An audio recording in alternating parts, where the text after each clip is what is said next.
WhatsApp guys, धुरंधर 2 अभी तक अगर आपने बुक नहीं करी है या देखने नहीं गए हो तो फटाफट से उठिए, फटाफट से स्पॉयलर्स भाग से जाइए। बचने के लिए। दूसरी बात, आपको जो सेटिस्फैक्शन, जो रिवेंज वाली फीलिंग और जो आपको ऐसा लगेगा भाई ऐसा सिनेमा आज तक नहीं देखा।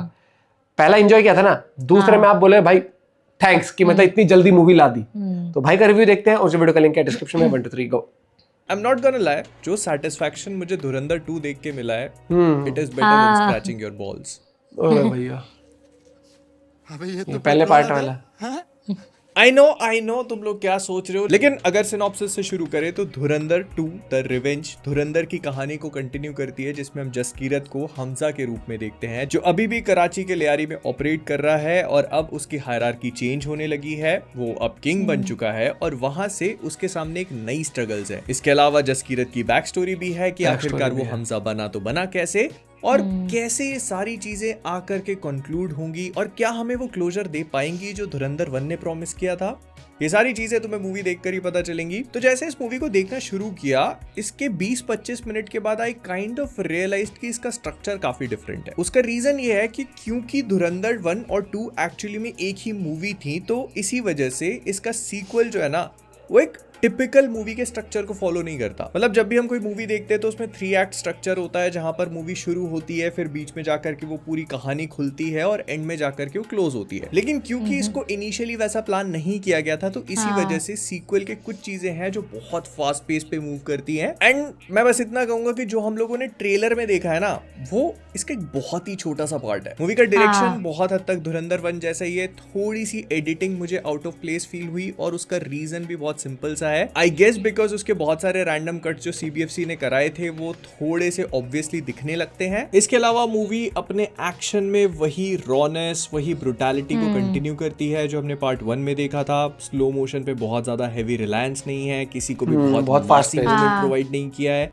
लेकिन इसका मतलब ये नहीं कि जो भी कैरेक्टर्स हैं उनके पास कोई ऑरा नहीं है। सारे के सारे कैरेक्टर्स पहले पार्ट की तरह करिश्मेटिक हैं। इन्होंने रणवीर सिंह के साथ में भी कुछ मोमेंट्स क्रिएट करने की कोशिश करी है। बट लाइक आई सेड कि मूवी का जो स्ट्रक्चर है ना, वो बहुत ज्यादा रूम प्रोवाइड नहीं करता है इन सारे मोमेंट्स को लास्ट करवाने के लिए। And I actually mean it in a good way, क्योंकि इसी वजह से मूवी फर्स्ट पार्ट की तरह बहुत ज्यादा फ्रेश फील होती है, वही रॉनेस को मेंटेन करके रखती है। And I absolutely loved it. लेकिन इसके अलावा जिस तरह से पूरी स्टोरी को हैंडल किया गया है ना, वो काबिल तारीफ है। मतलब सेकंड पार्ट को जब तुम देखना शुरू करते हो और जब तुम हाफ वे पॉइंट पे पहुंचते हो, तो तुमको समझ में आता है कि इन्हें एक्चुअली में कितनी सारी चीजों को अभी भी टैकल करना बाकी था। और जब ये मूवी उन चीजों को समेटना शुरू करती है ना, तो कितनी प्रिसाइज और ऑर्डरली वे में होता है सब कुछ। आप करेक्ट कर पाते हो। मैंने फर्स्ट पार्ट के रिव्यू में नहीं कहा था, तो Ranveer Singh is absolutely superb in this one. बंदे की सच में उसकी डायलॉग, एक एक्सप्रेशन, हर आंखों से एक्टिंग, हर एक चीज आप है। He steals everything. Second number पे अर्जुन रामपाल, वो जो पिंडी वाला एक्सेंट होता है उसको बहुत ही परफेक्ट तरीके से पकड़ा हुआ है बंदे ने। लेकिन एक स्पेशल मेंशन मैं करना चाहूंगा राकेश बेदी को, जिन्होंने जमील जमाली का रोल प्ले किया है। स्वाद आ गया।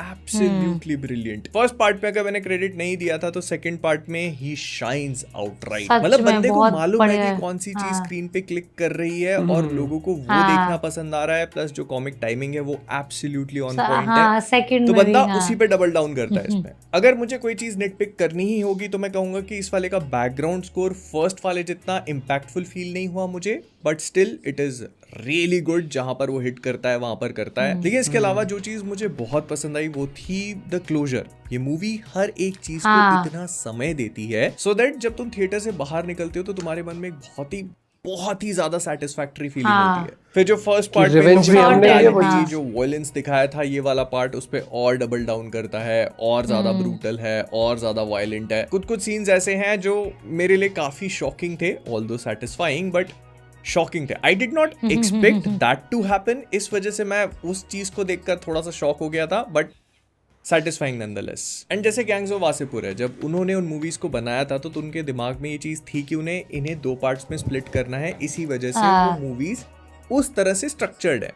लेकिन धुरंधर 1 और 2 को लेके मैं उतना श्योर नहीं था और उसका रीजन बहुत सिंपल है क्योंकि इसको लास्ट मिनट डिसाइड किया गया है। एंड इसका जो एक सबसे बड़ा इंपैक्ट इस मूवी पे पड़ता है ना, वो ये है कि मूवी स्टोरी ओरिएंटेड बहुत ज्यादा नहीं है क्योंकि उसने स्टोरी अपनी इनिशियली सेटअप कर दी है। तो अब यहाँ पर जो कुछ भी हो रहा है वो स्टोरी का कंक्लूजन है और इन अ वे एक शोडाउन टाइप का। मतलब आपने कैरेक्टर्स एस्टैब्लिश कर दिए हैं, उनके मोटिवेशंस आपको पता है, उसके बाद जितने भी प्लॉट ट्विस्ट थे वो आपके सामने आ चुके हैं। तो ऐसे में जो चीज बचती है वो है बस कंक्लूड करना। एंड इसी वजह से ये जो पूरी फिल्म है ना, ये किसी एक मूवी का सेकंड हाफ फील होती है विच इज एब्सोल्युटली ब्रिलियंट। तो मैं तुम्हारा ज्यादा टाइम वेस्ट नहीं करूंगा। अगर तुमको पार्ट 1 पसंद आया तो 110% पसंद आएगा ही आएगा। उसमें थोड़ी बहुत लव स्टोरी दिखा दी थी। तो यहाँ पर जैसा मैंने पहले भी कहा कि अब कैरेक्टर सेटअप हो चुके हैं, कहानी सेटअप हो चुकी है, तो फिर उन चीजों का टाइम नहीं है। तो इसमें लव स्टोरी वाला एलिमेंट तुम्हें उतना फील नहीं होगा, बस चीजें एग्जीक्यूट होते हुए नजर आ रही हैं। जहां पहला पार्ट लेयारी की गैंग्स के ऊपर फोकस करता था, तो ये वाला जो है वो स्पाई और जो उसका एस्पियोनाज वाली साइड है जो हमको पार्ट 1 में नहीं दिखाई गई थी, उस पे ज्यादा रिलाय करता है। कॉकटेल पे मैंने इसको परफेक्शन दिया है क्योंकि मुझे मजा आ गया भाई इसको देख के। जब मैं थिएटर से सुकून मिला है, I was so fucking satisfied. It was absolute peak. बड़ा अगर तुमने देखी है तो मुझे बताना तुम्हें कैसी लगी। लेकिन हाँ, इसके बारे में और भी काफ़ी सारी चीज़ें हैं जिस पे बात करेंगे अपन लोग। तो बस रात के 3 बज गए हैं तो मैं जाके सोता हूँ, कल सुबह मिलेंगे। तुम तो सुबह ही देख रहे भाई हम कितने बजे आए? हम 1:30 बजे 1:15 पे हम सिनेमा हॉल से निकले थे रात को। और उसके बाद रात हमारा 9 बजे वाला पौने तो ऑलमोस्ट बज ही गए थे। हम भी मतलब 2:30-3 बजे के आसपास हुए थे भाई यार। लेकिन मतलब इस मूवी के बारे में मतलब आपके दिमाग में ऐसे बैठ जाएगी ये फिर भी मूवी। आपको 4 घंटे ऐसे लगेगा कि मतलब कहीं पर भी ना स्लो या बोरियत नहीं फील होगी। और एक और चीज, आपको ऐसा भी नहीं लगेगा कि यार कुछ खालीपन रह गया मूवी में। नहीं, आपको हर एक चीज बिल्कुल वो कहते हैं ना, सुकून, रिवेंज वाली फीलिंग, वो सेटिस्फैक्शन, हर एक चीज इस तरीके से मतलब लेके जाएगी। फर्स्ट पार्ट में जिस चीज का गुस्सा आया होगा ना कि ये मतलब हर चीज, और आप चीजों को कनेक्ट भी कर पाओगे। बहुत बढ़िया तरीके से उन्होंने हर एक चीज को कनेक्ट करके दिखाया है कि ये सिचुएशन थी, इसको कैसे हैंडल किया गया। और भाई मतलब डायरेक्शन कह लो, स्क्रीन प्ले कह लो, एक्टिंग कह लो, कहीं पर भी आप ये नहीं कह सकते स्वाद नहीं आया। हाँ, बस गानों को लेके, बैकग्राउंड म्यूजिक को लेके आप ये कह सकते हो कि पिछले वाले में ज्यादा ट्रेंडिंग थोड़े से वैसे गाने थे। इसमें थोड़ा सा आप कह सकते हो कि 2 गाने जैसे आरी आप भाई एक बार एंजॉय करना उसको। ओहो, जो सुकून आने वाला है। बाकी ब्लेंड बहुत अच्छे से हुए सारे गाने, एक्शन सीन्स में, हर एक स्टोरी लाइन में। तो कहीं पर आपको कोई भी ट्रैक ऐसा नहीं लगेगा कि ऑफ ट्रैक जा रहा है या फिर यहाँ जरूरत नहीं थी। परफेक्टली हर एक चीज सिंक होती है। और बाकी मुझे लगता है कि भाई आप देखते जाओ, मतलब कोई वही होगा जो इस मूवी को क्रिटिसाइज करेगा। समझ गए? बाकी हमारा पॉइंट भी शेयर कर सकते हो। Bye bye, take care.